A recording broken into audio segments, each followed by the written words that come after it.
അഖിലൻ അരികിലായി പ്രിയമായ പലതുണ്ട്, അതിലെല്ലാം പ്രിയമായ പ്രിയനുണ്ട്.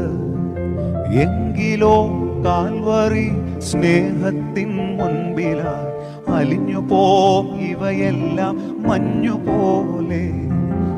ഇന്നലെ നമ്മൾ ഒന്നിച്ച് ചിന്തിച്ചത് കൃപാസനത്തെ കുറിച്ചാണ്. വാഗ്ദാന പേടകത്തിന്റെ മുകളിലുള്ള ദൈവ സാന്നിധ്യം ഇറങ്ങി നിൽക്കുന്ന ആ ഭാഗം, കൃപാസനം, ദ മേഴ്സി സീറ്റ്. പുതിയ നിയമത്തിൽ അത് എപ്രകാരമാണ് പരിശുദ്ധ കന്യകാമറിയത്തിനെ വാഗ്ദാനത്തിന്റെ പേടകം എന്ന് വിളിക്കുന്ന സഭയെക്കുറിച്ച്, അല്ലെങ്കിൽ സഭ എന്തുകൊണ്ട് അങ്ങനെ വിളിച്ചു എന്നതിനെ കുറിച്ച് നമ്മൾ ചിന്തിച്ചു. മൂന്നാമതായിട്ട് ഇന്ന് ആ കൃപാസനം ആരാണ്, ആരൊക്കെയാണ് എന്നുള്ളത് നമ്മൾ ചിന്തിച്ചു. ദൈവ സാന്നിധ്യം ഇറങ്ങി നിൽക്കുന്ന സ്ഥലം. എന്റെ ശരീരം ദൈവത്തിന്റെ ആലയം എന്ന് കൊറിന്തോസ് ലേഖനത്തിൽ പറയുന്നു. എന്റെ ശരീരത്തിനുള്ളിലേക്ക് എന്തൊക്കെയാണ്? ദൈവത്തിന്റെ തേജസ് എന്നെ വലയം ചെയ്യുന്നു. ദൈവപുത്രന്റെ ശരീരവും രക്തവും മന്നയ്ക്ക് പകരമായിട്ട് എന്റെ ഹൃദയത്തിലേക്ക് വരുന്നു. രാജകീയ പുരോഹിത ഗണം എന്നുള്ള ഉറപ്പ് എനിക്ക് തരുന്നു. ഇതൊക്കെയാണ് നാം എങ്ങനെയാണ് കൃപാസനമാകുന്നത് എന്നുള്ളതിനെ കുറിച്ച് നമ്മൾ ചിന്തിച്ചത്. ഇന്ന് നമുക്ക് അല്പം കൂടി ആഴത്തിലേക്ക് ചെല്ലാം. ചിലപ്പോൾ അല്പം ഒന്ന് നീണ്ടുപോകും കേട്ടോ. നിങ്ങൾ ശ്രദ്ധിച്ച് എന്നോടൊത്ത് സഹകരിക്കണമെന്ന് ഈ ആശയം വ്യക്തമാക്കുന്നതിന് വേണ്ടിയിട്ട് അല്പം ചിലപ്പോൾ വീഡിയോ നീണ്ടുപോയേക്കാം. ഒന്ന് സഹകരിക്കണേ. പാപം ചെയ്ത് ദൈവ തേജസ് നഷ്ടപ്പെടുത്തിയ ആദി മാതാപിതാക്കൾ തങ്ങളുടെ നഗ്നത മറയ്ക്കാൻ വേണ്ടി അത്തിയില കൊണ്ട് വസ്ത്രം ഉണ്ടാക്കിയത് നമ്മള് ഉൽപ്പത്തി പുസ്തകത്തിൽ വായിക്കുന്നുണ്ടല്ലേ. എന്തായിരുന്നു ഫലം? അല്പനേരത്തേക്ക് തങ്ങൾ ചെയ്ത പ്രവൃത്തി സക്സസ് ആയിട്ട് അവർക്ക് തോന്നി, നഗ്നതയൊക്കെ മറയപ്പെട്ടു. പക്ഷെ സൂര്യൻ ഉദിച്ച് വെയിലിന് ചൂടേറിയപ്പോൾ ഇല വാടാനും ചുരുളാനും തുടങ്ങി. അവരുടെ നഗ്നത വീണ്ടും അനാവൃതമായി. അവർക്ക് തമ്മിൽ നാണം വരാനായിട്ട് തുടങ്ങി. എന്റെ പ്രവൃത്തി അല്ലെങ്കിൽ എന്റെ കർമ്മങ്ങൾ, പാപത് മൂലം ഉണ്ടായ നഗ്നത മറയ്ക്കാനായിട്ട് ഞാൻ ശ്രമിക്കുന്ന, ഇന്നും നമ്മുടെ സമൂഹം നേർച്ചയും പൂജയും പെരുന്നാളും വെടിക്കെട്ടും വഴിപാടും പുണ്യ തീർത്ഥാടന കേന്ദ്രങ്ങളിലേക്കുള്ള യാത്രയും പാപപരിഹാരത്തിനായിട്ടുള്ള മലകയറ്റവും ചില നദികളിൽ പ്രത്യേകം സ്നാനവും ഒക്കെ ചെയ്ത് പാപപരിഹാരം ചെയ്യാനായിട്ട് ശ്രമിക്കുന്നതിന്റെ ഇന്നത്തെ വേർഷന്റെ ഏറ്റവും ഓൾഡ് വേർഷനാണ് തന്നെത്താൻ അവര് പാപത്തിന്റെ നഗ്നത മറയ്ക്കാനായിട്ട് ശ്രമിച്ചത്. പക്ഷെ അവരെ കൊണ്ടത് സാധിച്ചില്ല. കാരണം പാപിയായ മനുഷ്യൻ എങ്ങനെയാണ് പാപത്തിന് പരിഹാരം ചെയ്യുക? അതിന് ശുദ്ധരക്തം അല്ലെങ്കിൽ പാപം എന്തെന്നറിയാത്ത ഒരുവൻ വേണം അതിന് പരിഹാരമായിട്ട് ചെയ്യേണ്ടത്, അല്ലെ? ദൈവമായ കർത്താവ് ഈ മനുഷ്യന്റെ ഈ അവസ്ഥ മനസ്സിലാക്കിയിട്ട് അവരോട് അലിവ് തോന്നി ഒരു മൃഗത്തിന്റെ തോല് ഉരിഞ്ഞ് അവർക്ക് ഉടുക്കാനായിട്ട് അല്ലെങ്കിൽ നഗ്നത മറയ്ക്കാനായിട്ട് കൊടുത്തു എന്ന് വേദപുസ്തകത്തിൽ നമ്മൾ വായിക്കുന്നു. പാപം മറയ്ക്കാൻ പാപമറിയാത്ത ഒരു മൃഗത്തിന്റെ തോലുരിഞ്ഞെങ്കിൽ അവിടെ ഒരു മൃഗം ബലിയായി മാറി, അല്ലെങ്കിൽ ഒരു മൃഗം കൊല്ലപ്പെട്ടു, അതിന്റെ രക്തം ചിന്തപ്പെട്ടു. പുതിയ നിയമത്തിലേക്ക് വരുമ്പോഴത്തേക്കും യേശുക്രിസ്തുവിന്റെ ക്രൂശുമരണത്തോട്, കുഞ്ഞാടിന്റെ പാപയാഗത്തോട് ഇത് ഉപമിക്കുന്നതായിട്ട് നമുക്ക് കാണാനായിട്ട് സാധിക്കും.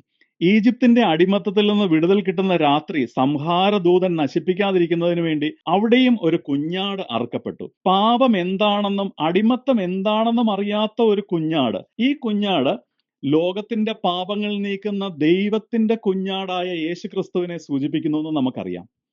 മോശയുമായി ദൈവം ചെയ്ത ഉടമ്പടി പ്രകാരം ലേവ്യ പുസ്തകം 16-ാം അധ്യായത്തിൽ നമ്മൾ കാണുന്നു, മഹാപുരോഹിതൻ ആണ്ടിലൊരിക്കൽ പാപം എന്തെന്നറിയാത്ത ആട്ടിൻകുട്ടിയുടെ രക്തം തളിച്ച് ജനത്തിന്റെ പാപത്തിന് പ്രായശ്ചിത്തം വരുത്തി. അതും വരാനിരിക്കുന്ന ലോകത്തിന്റെ പാപങ്ങൾ നീക്കുന്ന ദൈവ കുഞ്ഞാടിലേക്ക് വിരൽ ചൂണ്ടുന്നു. ഇതെല്ലാം അവസാനമായിട്ട് കാൽവരിയിൽ കുഞ്ഞാടിന്റെ യാഗ രക്തത്തിന്റെ നിഴലുകളാണെന്ന് നമുക്കറിയാം. സർവശക്തനായ ദൈവം മനുഷ്യനുമായി പുതിയ നിയമത്തിൽ രക്തത്തിന്റെ ഉടമ്പടി തന്റെ പുത്രനിലൂടെ സ്ഥാപിക്കുകയാണ്. ഇത് നിങ്ങൾക്ക് വേണ്ടി ചിന്തപ്പെടുന്ന പുതിയ നിയമത്തിന്റെ, എൻ്റെ രക്തത്തിന്റെ ഉടമ്പടിയുടെ പാനപാത്രമാകുന്നു. ഉടമ്പടിയുടെ രക്തം കൊണ്ട് ഉറപ്പിച്ച് സ്വർഗം ഭൂമിയിലെ മനുഷ്യനുമായി ചെയ്ത ഉടമ്പടി. പഴയ നിയമത്തിലെ എല്ലാ ഉടമ്പടികളുടെയും പൂർത്തീകരണം നമുക്ക് കാണാനായിട്ട് സാധിക്കുന്നത് കാൽവരി ക്രൂശിലെ ലോകത്തിന്റെ പാപങ്ങൾ നീക്കുന്ന ദൈവത്തിന്റെ കുഞ്ഞാടിന്റെ പരമയാഗമാണ്. പഴയ നിയമത്തിലെ ദൈവം മനുഷ്യനുമായി ഉടമ്പടി വെക്കുന്നതിന്റെ കാരണം ദൈവം സർവശക്തനും മനുഷ്യൻ നിസ്സാരനുമാണ്. സർവശക്തനായ ദൈവമാണ് മനുഷ്യനുമായിട്ട് ഉടമ്പടി വെക്കുന്നത്.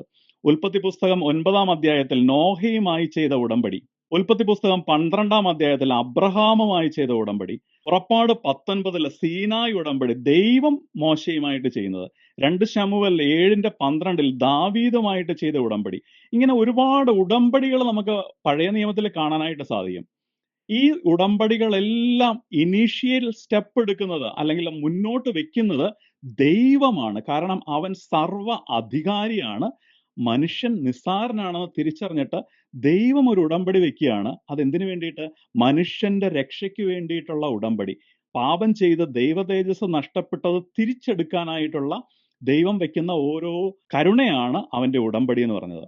പുതിയ നിയമത്തിൽ ഇങ്ങനെ ദൈവം ലോകത്തിലെ അവസാന മനുഷ്യന് വേണ്ടിയും രക്ഷയ്ക്ക് വേണ്ടിയിട്ട് ഒരു ഉടമ്പടി ഉണ്ടാക്കി. അതാണ് യേശു എന്ന സർവാധികാരി, സകലതും സൃഷ്ടിച്ച വചനം, തന്റെ സൃഷ്ടിയായ ദൈവം യേശു ഒരു ഉടമ്പടി ചെയ്തു. സ്വർഗവും ഭൂമിയുമായി ചെയ്ത ഉടമ്പടികളുടെ പൂർത്തീകരണം കാൽവരിയിലെ യാഗമൃഗത്തിൽ നമുക്ക് കാണാനായിട്ട് സാധിക്കും, യേശു ക്രിസ്തുവിൽ കാണാനായിട്ട് സാധിക്കും. അന്ന് യേശുവിന്റെ രക്തത്തിന്റെ പാനപാത്രത്തിൽ എല്ലാ ഉടമ്പടികളുടെയും പൂർത്തീകരണം ചെന്ന് നിൽക്കുന്നു. നവീനവും സനാതനവുമായ ഉടമ്പടിയുടെ രക്തം. സ്വർഗം ഭൂമിയുമായി ചെയ്ത ഉടമ്പടി, ദൈവത്തിന്റെ കരുണയാണ് ദൈവം മനുഷ്യനുമായി ചെയ്യുന്ന ഉടമ്പടി. ഇത്രയും പറഞ്ഞ വചന സത്യങ്ങൾ അത് ബൈബിളിൽ നിന്നുള്ളതാണ്. ഈ അവസാന കാലത്ത് 2000 വർഷത്തെ സഭയുടെ ചരിത്രത്തിൽ എങ്ങുമില്ലാത്തത് കണക്ക് ഇന്ന് മറ്റൊരു ഉടമ്പടി നമുക്ക് കാണാനായിട്ട് സാധിക്കുന്നു, മരിയൻ ഉടമ്പടി. വെളിച്ച ദൂതന്റെ രൂപത്തിൽ ചിലർ വന്ന് ചില കാര്യങ്ങൾ പഠിപ്പിക്കുകയാണ്. ഇത്രയും നാള് ദൈവം നമ്മളുമായിട്ടല്ലേ ഉടമ്പടി ചെയ്തത്? ഒട്ടും കുറയ്ക്കണ്ട. മനുഷ്യന്റെ സ്വാർത്ഥ താല്പര്യങ്ങൾ നേടിയെടുക്കാൻ ഉള്ള അവന്റെ ശ്രമം, സ്വർഗം ഇങ്ങോട്ട് ഇത്രയും നാൾ ഉടമ്പടി ചെയ്തെങ്കിൽ ഞങ്ങൾ അങ്ങോട്ട് ഒരു ഉടമ്പടി വെക്കുക. മനുഷ്യന്റെ അഹങ്കാരത്തിന്റെ ബാബേൽ ഗോപുരത്തിന്റെ പണി ഇവിടെ തുടങ്ങുന്നു. ചിന്തിക്കൂ പ്രിയപ്പെട്ടവരെ, പുറത്തേക്ക് വിട്ട ശ്വാസം ഉള്ളിലേക്ക് എടുക്കാൻ കഴിയാതെ വന്നാൽ വെറും പുഴുക്കളായി ശവമായി മാറുന്ന മനുഷ്യൻ സ്വർഗത്തിൽ, കർത്താവുമായിട്ട് ചെയ്യുന്നതല്ല, സ്വർഗത്തിൽ മഹിമയോടെ ഇരിക്കുന്ന അല്ലെങ്കിൽ മഹിമയോടെ ഇരുത്തിയിരിക്കുന്നു എന്ന് നമ്മൾ വിശ്വസിക്കുന്ന രക്ഷകന്റെ അമ്മയുമായിട്ട് മാതാവുമായിട്ട് ഉടമ്പടി വെക്കാൻ വരെ വേണ്ടി നമ്മൾ വളർന്നോ? നമ്മൾ ആര് ഇവിടെ നിന്ന് അങ്ങോട്ട് ഉടമ്പടി കൊടുക്കാൻ? ഇങ്ങോട്ട് ഉടമ്പടി ചെയ്താൽ ഞങ്ങൾ അങ്ങോട്ട് ഉടമ്പടി വെക്കും.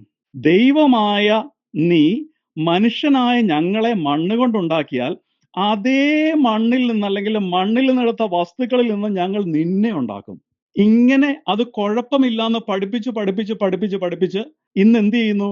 മനുഷ്യൻ ദൈവവുമായിട്ട് ഉടമ്പടി വെക്കാൻ വരെ വളർന്നു. എന്നിട്ട് അത് ന്യായീകരിക്കുന്നതിന് വേണ്ടിയിട്ട് പറയുന്നു, ഇത് നമ്മൾ വിവാഹ ഉടമ്പടി പോലെ, നേർച്ച പോലെ.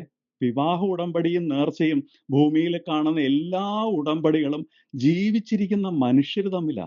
സ്വർഗത്തിലിരിക്കുന്ന മഹിമയണിഞ്ഞവരുമായിട്ടോ സ്വർഗത്തിലിരിക്കുന്ന സർവാധികാരിയുമായിട്ടുള്ള ദൈവവുമായിട്ടോ ഉടമ്പടി വെക്കാനായിട്ട് മനുഷ്യൻ വളർന്നിട്ടില്ല. മനുഷ്യന്റെ നിസ്സാരാവസ്ഥ മനുഷ്യൻ മനസ്സിലാക്കിയാൽ മാത്രം മതി. ചിന്തിക്കൂ, സ്വർഗവുമായി ഉടമ്പടി ഉണ്ടാക്കാനും സ്വർഗത്തിലെ ദൈവത്തെ മണ്ണുകൊണ്ട് നിന്റെ ഭാവനയിലും ഉണ്ടാക്കാനും അനുവദിച്ച അതേ ആൾക്കാര് ഇന്ന് സ്വർഗത്തിൽ ദൈവത്തിനോട് ചേർന്നിരിക്കുന്ന, അവന്റെ മഹത്വത്തിൽ ജീവിക്കുന്ന പരിശുദ്ധ കന്യകാമറിയവുമായിട്ട് ഉടമ്പടി ഉണ്ടാക്കാനായിട്ട് മനുഷ്യനെ ശ്രമിക്കുന്നു. മാതാവിനെ ക്രിസ്തീയ സമൂഹം മുഴുവൻ, അല്ലെങ്കിൽ പോട്ടെ കത്തോലിക്കര് ആയിട്ടുള്ള നമ്മള് മാതാവിനെ സ്വന്തം അമ്മയായിട്ടാ കരുതുന്നത്, അല്ലെ? ചിന്തിക്കൂ പ്രിയപ്പെട്ടവരെ, നിങ്ങളുടെ പെറ്റമ്മ, സ്വന്തം വീട്ടിലുള്ള പെറ്റമ്മയുമായിട്ട് കരാറ് വെച്ചിട്ടാണോ നിങ്ങൾ ആ അമ്മയെ സ്നേഹിക്കുന്നത്? ഉടമ്പടി വെച്ചിട്ടാണോ അമ്മയെ ബഹുമാനിക്കുന്നത്? അത് നമുക്ക് സാധിക്കത്തില്ലല്ലേ? അത് നമുക്ക് കുറ്റബോധം വളർത്തുമെങ്കിൽ പരിശുദ്ധ അമ്മയുമായിട്ട്, എൻ്റെ അമ്മയുമായിട്ട്, അല്ലെങ്കിൽ ഈശോ തന്നു എന്ന് നമ്മൾ വിശ്വസിക്കുന്ന എൻ്റെ അമ്മയുമായിട്ട്, കന്യകാമാതാവുമായിട്ട് ഉടമ്പടി വെക്കാൻ, കരാറ് വെച്ച്, എഗ്രിമെന്റ് വെച്ച്, എൻ്റെ ഈ 6 കാര്യങ്ങൾ നടത്തി തന്നാൽ ഞാൻ നീ പറയുന്നത് കേൾക്കാം എന്നുള്ള ആ ഒരു സ്വാർത്ഥതയിലേക്ക് മനുഷ്യനെ ചുരുക്കുന്നതിന്റെ കള്ളി, അതിന്റെ അധികാരി ആരാണ് എന്നുള്ളത് വചനപ്രകാരം ചിന്തിച്ചാലും മനസ്സിലാക്കാനായിട്ട് സാധിക്കും. സ്വർഗത്തിലെ രാജ്ഞി എന്ന് വിശേഷിപ്പിക്കുന്ന നമ്മുടെ അമ്മയെ ഇതുവഴി ബഹുമാനിക്കുകയാണോ അതോ അവളുടെ മാതൃസ്നേഹത്തിന് വില പേശുകയാണോ ചെയ്യുന്നത്? ചിന്തിക്കാം. കാര്യം നേടാനുള്ള ദേവിയോ മൂർത്തിയോ ശക്തിയോ ഒക്കെയായി വില കുറച്ച് കാണിച്ച് യേശുവിന്റെ അമ്മയെ അപമാനിക്കുകയല്ലേ സത്യത്തിൽ? ഈ ലോകത്തിലെ അല്പകാല ജീവിതത്തിന് വേണ്ടി, നശിച്ചു പോകുന്ന ഈ ജീവിതത്തിന് വേണ്ടി കുറെ സ്വാർത്ഥ ലക്ഷ്യം നേടാനായിട്ട്, ആഗ്രഹം നേടാൻ, കാര്യം കാണാൻ, അഭീഷ്ട സിദ്ധിക്ക് വേണ്ടിയിട്ട് ഉടമ്പടി ഒപ്പുവെക്കുന്ന മക്കളോ, അതും അമ്മയുമായിട്ട്. പെറ്റമ്മയുമായിട്ട് നിങ്ങൾക്ക് ഉടമ്പടി ഒപ്പുവെക്കാനായിട്ട് സാധിക്കുമോ? അമ്മ ഇന്ന കാര്യങ്ങൾ നടത്തി തന്നാൽ അമ്മയുടെ വയസ്സാങ്കാലത്ത് ഞാൻ നോക്കാം എന്ന് പറയുന്ന മക്കളുടെ ആ സ്വാർത്ഥത എത്രമാത്രം വലുതാണെന്ന് സിമ്പിൾ ലോജിക്കിൽ ചിന്തിച്ചാൽ നമുക്ക് മനസ്സിലാവില്ലേ? സ്വന്തം പെറ്റമ്മയേക്കാൾ, ഈ ഭൂമിയിലെ അമ്മയേക്കാൾ നമ്മൾ ബഹുമാനിക്കുന്ന പരിശുദ്ധ കന്യകാമറിയവുമായിട്ട് ഉടമ്പടി ബന്ധത്തിലൂടെയാണോ നമ്മുടെ സ്നേഹം പ്രകടമാക്കുന്നത്?